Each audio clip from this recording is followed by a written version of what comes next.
right, that was amazing. I've got lots of questions, but I'm going to let you ask the questions. We're under the gun, so we have time for 5 amazing questions. So the microphones are going out. The red T-shirts, please raise your hand. And we will call on you when you have the mic in your hand. Yes, right here. Hi, Min. I'm from Singapore. And, sure. I'm not going to hold it against you if you're from Singapore. That's good. So I build a lot of enterprise software for big MNCs. It's moving into my own startup in the AR space.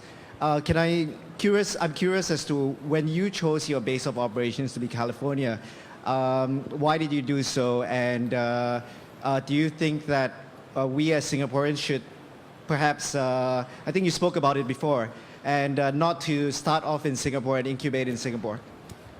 So we shouldn't talk too much about Singapore versus other countries, because almost all the press over here keeps asking me, why Hong Kong versus Singapore and stuff like that. So I think it's important to go to where your customers are, right from the get-go. We had dual headquarters in Singapore, in San Francisco, and while our base of operations primarily is in the US, we always had a vision to go global. So it's important to go where your customers are. So whether it's enterprise or AR, go seek them out. At the same time, make sure the technology and make sure the providers, you're close to them. Because if you're out of sight, you're out of mind. That is life. And if anyone in this room thinks that, oh, I'm going to start over here, and at some point I'm going to go over there, you do not have the stomach to do a startup. If you cannot uproot yourself to go there with a one-way ticket to grow it, you're never going to go much further than that. So go to where your customers are, go to where the tech is, and make sure that you're going to burn the boat once you get there, because it's a one-way street. That's what's going to happen. Thank you. Thank you. Question right here. Yeah, hello. My name is Brady Simpson. I'm from SimTech. We build smart sensor for gun safes. I'll preface my quick questions with, I guess we know what product you're going to make next. You're going to make a PowerPoint clicker because you need a nice one. Yeah, I've got 2 questions. The first is, what advice would you give to companies struggling or still trying to figure out their vision and that mission, because you guys have a really clear one and that's helped you guys. And then the second piece is, what are you trying to get out of your IPO besides raising a bunch of money? Yeah. So the first question, I think, and we've all gone through this, right? The points of time where you're not sure, is this the right way to go, so on and so forth. At the end of the day, you know it. And that's what I truly, truly believe. Even if you feel you're confused at some point of time, at the very fundamental base level, you know what it's going to be. And you should really focus on that and go with your gut. But to be fair, I'm more a gut person than a data person, over and above. So that's going to happen to everybody in the space if you're running a startup, etc. But the more important aspect of this is that once you've made a decision, go forth and don't look back, because there is always times of which you go like, oh, I wish I could pivot back, and I wish I could do that. There is no time. Life is short. You've got to go ahead and drive that one way or the other.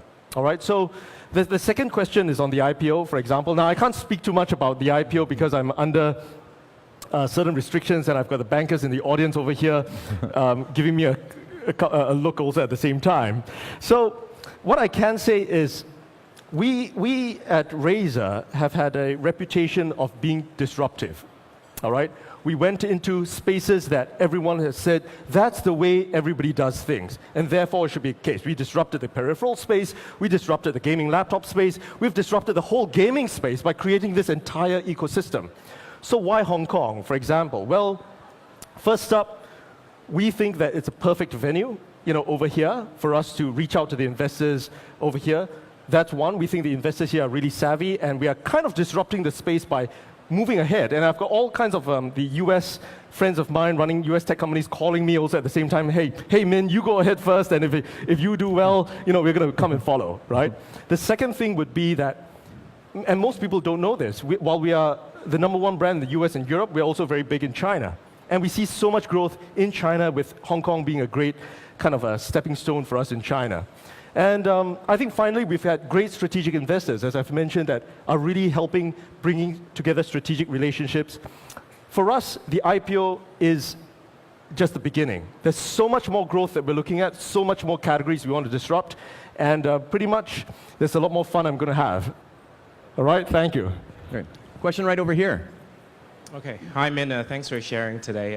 Can you share with us throughout your journey, what was the biggest setback, and how did you overcome that?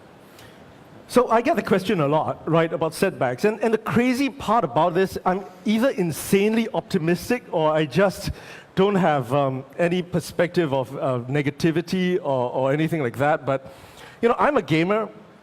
I really believe that as you play games and stuff like that, I hope there are many gamers, if you're on a path that you don't see any challenges, you're on the wrong path. All right? If you have all the monsters coming at you or all the traps and stuff like that, you're definitely on the right path and you're following the design methodology. So we look forward to that. Don't get me wrong. There are setbacks from time to time. But what happens, I sit back, I get hit with something, especially first thing in the morning when you open it and you say, okay, this is what happened in Asia. Damn it. Right? That's what going global does. It's a 24/7 problem. Before you go to bed, something's going to come up. With the moment you wake up, something's going to come up. Right? But the key thing is, and maybe being a gamer in that case, I kind of look forward to it. We look at what else are we going to do? Well, we're just going to kick their ass and look at it, right? So, candidly, I can't really think of any major setback that we've had, but we kind of relish it and we go for it. That's been my perspective. Question right here. Lady, right here. Yes. Hi. So I noticed you guys don't have an office in Hong Kong. So why you choose to do the IPO in Hong Kong instead of like Shenzhen or Shanghai or US? Thank you. Sure. So I think, again, I have to speak within boundaries, you know, at this point of time. So we did consider going public in the US before. But then again, I think we decided to raise a round of private capital because at that point of time, it was the worst possible time. So our timing is not perfect either. It was the worst possible time to do a tech IPO.